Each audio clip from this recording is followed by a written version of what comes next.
Nous allons aborder maintenant l'origine du conflit actuel. Aujourd'hui, la RDC connaît une guerre avec pas moins de 12 millions de morts en 20 ans, soit plus de 5,5 fois la population de Paris. 12 millions de morts.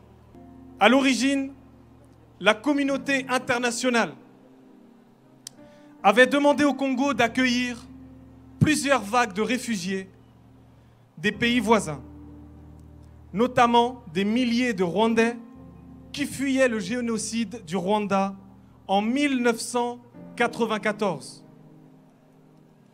Les Congolais sont aujourd'hui victimes de leur hospitalité, puisque des milices armées et de diverses origines occupent l'est de ce pays. Elles chassent les populations autochtones de leurs terres pour les remplacer par d'autres.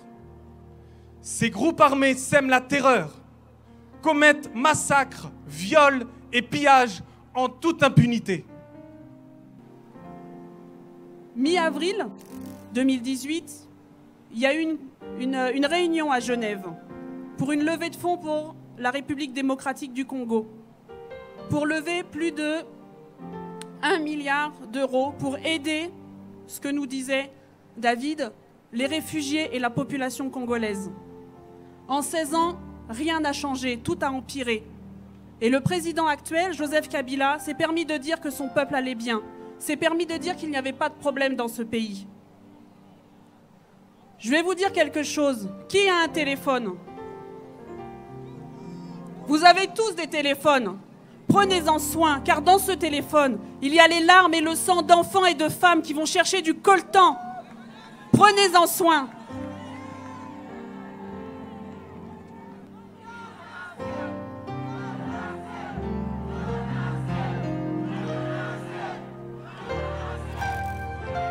Oui, c'est vrai, il y en a assez. Il y en a assez de ces morts. Des millions de morts. 12 millions de morts en une vingtaine d'années. C'est le terrible résultat d'une course sans pitié vers les richesses du Congo. La RDC détient 2 des minerais les plus recherchés au monde, le coltan et le cobalt. Ces matières premières sont présentes dans beaucoup des appareils que nous utilisons tous les jours, comme les téléphones portables, les ordinateurs, les consoles de jeux et aussi les batteries de voitures électriques. Vous l'avez bien compris, ce sont les minerais de demain. Le Congo en détient 2/3 des réserves mondiales. Leur exploitation est faite dans des conditions terribles, qui incluent le travail des enfants, le non-respect des consignes de sécurité les plus élémentaires. Et pour obtenir ces minerais, les milices armées tuent, pillent, violent, massacrent la population.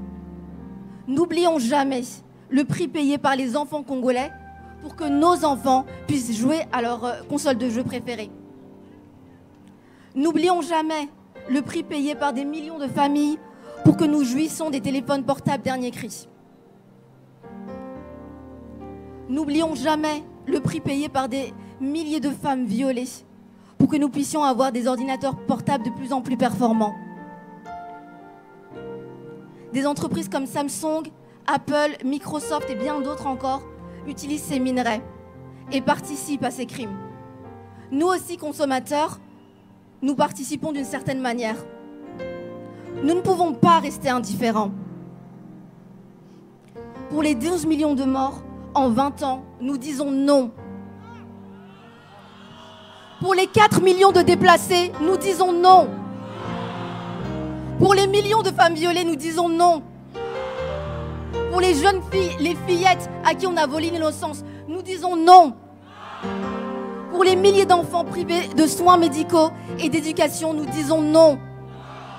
Pour toutes les atrocités commises au Congo, nous disons non.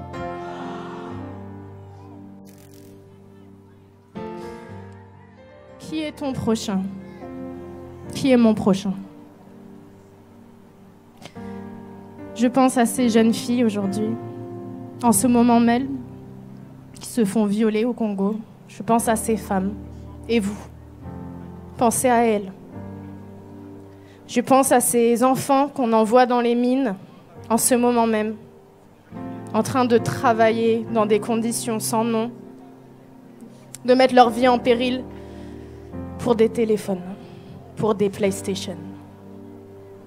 C'est le monde dans lequel on vit et chacun de nous a sa responsabilité. Chacun de nous est citoyen du monde. Chacun de nous a une voix. Et aujourd'hui, mon prochain, c'est le Congolais.